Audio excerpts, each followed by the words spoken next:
Welcome to the Compliance Officer's Playbook podcast.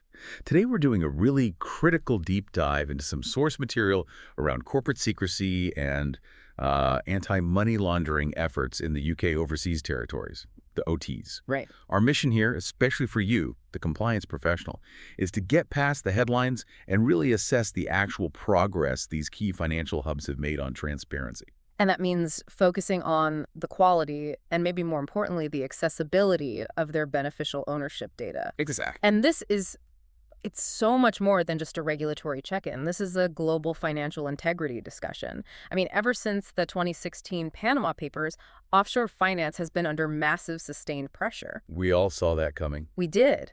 And these complex structures, these shell companies, they're not just for tax avoidance. They are the conduits used to divert public funds and launder, billions. And the scale is just immense, isn't it?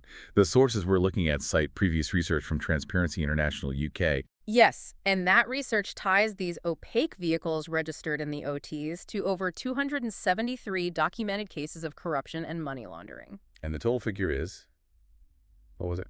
It's approaching a staggering USD $327 billion. That's about $250 billion diverted globally. Wow. And here's the detail that should really focus a compliance officer's mind. The sources show that the British Virgin Islands, the BVI, featured in a massive 92% of those cases. 92%, just from the BVI. Just the BVI. So if you're dealing with transactions involving the BVI, your risk profile and therefore your due diligence has to be profoundly elevated. Agreed. So let's frame the core question for this deep dive.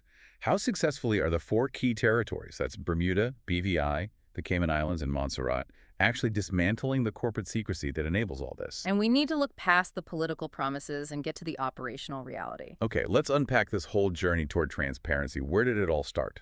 Well, the initial path was pretty clear and ambitious. For years, successive UK governments had been pushing for public beneficial ownership registers. Just simple, open systems naming the ultimate owners. Exactly. And this was all cemented when the UK Parliament mandated public registers with I think it was the Sanctions and Anti-Money Laundering Act of 2018. Right, that was the mandate. Right. But here's where it gets really interesting, where the momentum just stalled. It did. In 2022, a European court ruling came down, and it found that fully public registers conflicted with fundamental privacy rights. And that ruling was the game changer. A huge one. Now, it wasn't directly binding on the UK OTs, but they immediately cited it. It was the legal cover they needed to scare back their transparency ambitions. So the goalposts shifted. We went from this idea of universal free public access to something much more restricted. Mm-hmm. And that leads us to the new compromise model, the system of legitimate interest access registers of beneficial ownership. Or LIARBOs, as they're called. Precisely.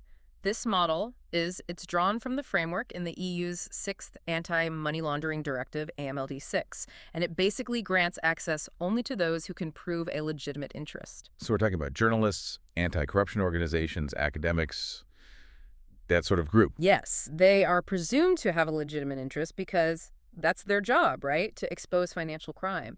But this move away from the public model, it's not just a small shift. It changes who carries the burden. How so? Instead of the government just providing the data easily, now it's the external actors, the journalists, the NGOs who have to apply, prove their legitimacy, and in many cases actually pay for access. And according to the sources, this shift has a massive negative implication. It really does.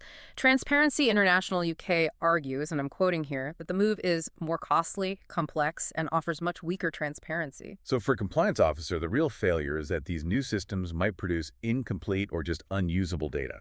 That's the strategic risk. If the investigators who often break these big scandals can't easily get in and verify the data, the quality suffers. And that really limits law enforcement's ability to act. Yet the OTs committed to this. At the November 2024 Joint Ministerial Council in London, they promised to implement these LIARBOs with the maximum possible degree of access and transparency. The key phrase there is maximum possible, right? The crucial question is, what does that actually look like on the ground? Which brings us to the scorecard. Exactly. If you're loving this conversation and want to be part of keeping it going, the best way to support the show is to become a paid subscriber on Apple Podcasts. You'll get access to the full episode, plus every deep dive we do. Head to Apple Podcasts, search Compliance Officer's Playbook, and join our growing community today. Invite listeners who love this show to become a paid subscriber today for $5 USD, and get full access to all premium episodes packed with insights, stories, and value they won't find anywhere else. Thank you for joining us on the deep dive.